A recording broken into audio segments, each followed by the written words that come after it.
Okay.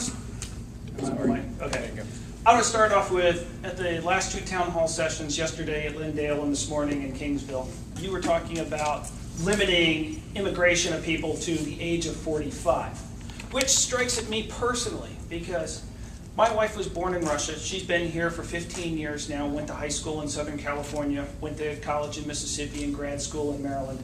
But her mother has never met my 3-year-old daughter nor my newborn baby. And I want to bring my grandmother, or my children's grandmother, over here to spend time with their children. I can afford to keep my grandmother up. I have more than enough money to pay for her. But you specifically say that we should not be allowing grandmothers to come spend time with children.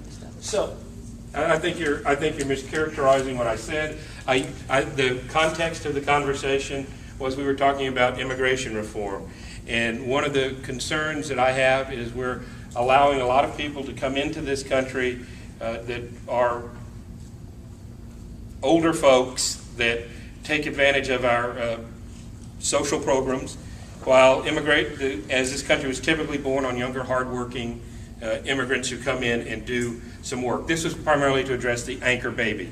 I pointed out Australia's example. I never proposed we set an age limit, but I did say it was time for a discussion on whether or not if you're in, you should be able to bring your parents in. And that's not to say anybody can't come over to visit, but to become a citizen and become qualified and eligible to take care of or to take advantage of the largesse of the American people, I'd prefer that the people who paid into it be first in line for that.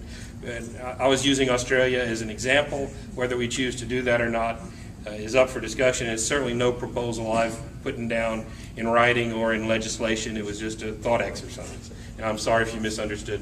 So, if you support the Constitution, do you support repealing the 14th Amendment? No, sir, I don't. I'm saying our immigration policy is such that a preference is given to families, and I think that's rightfully so.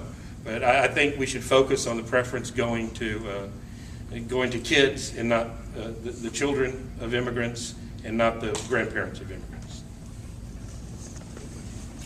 I have a couple questions. First, I didn't vote for you in the primary, but I did vote for you. And you're a far cry better than your predecessor, I must say. Thank you.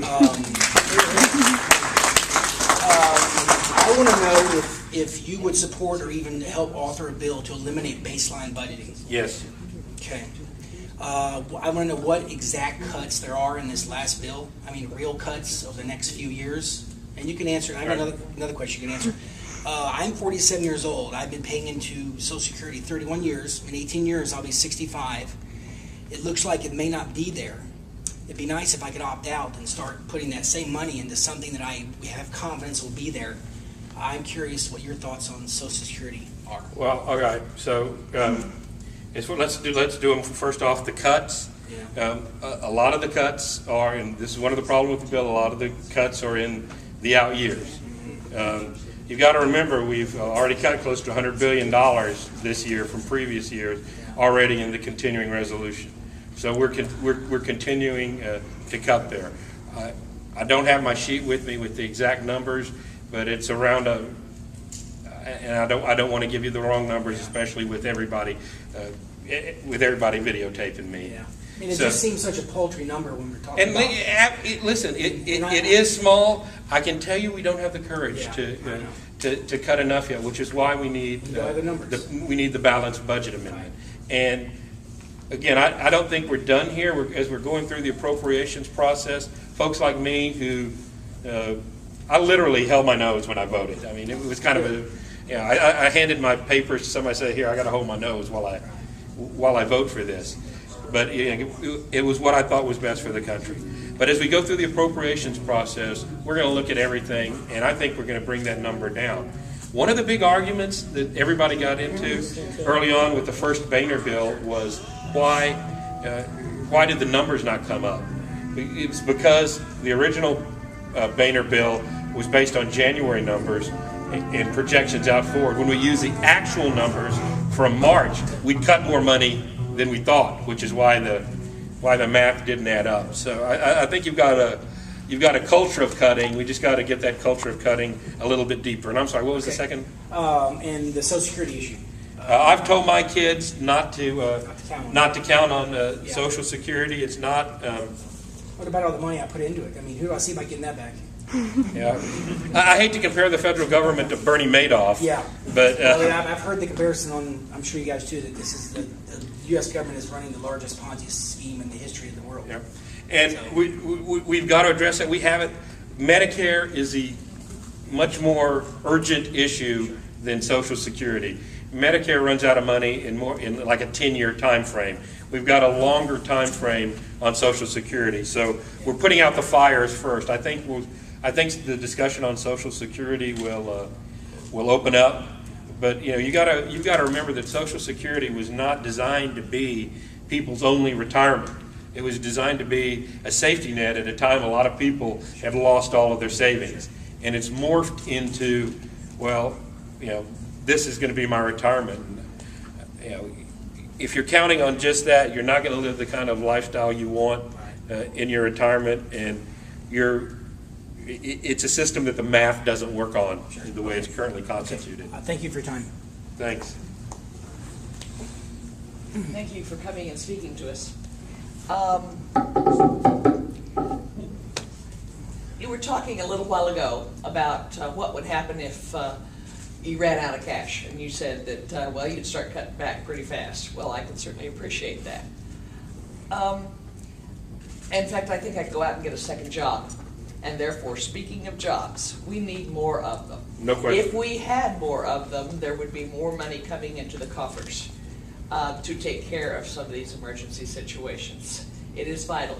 If I'm not mistaken, you ran on a platform. I'll go to Washington and get you some jobs. Yep. And I applaud that sentiment.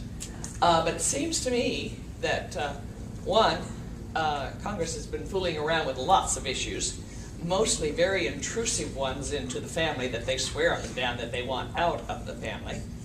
And it also occurs to me that I've seen some of your compatriots, and even yourself, voting against bills that would be helpful for the gross national product, for bills that would cut jobs rather than create them.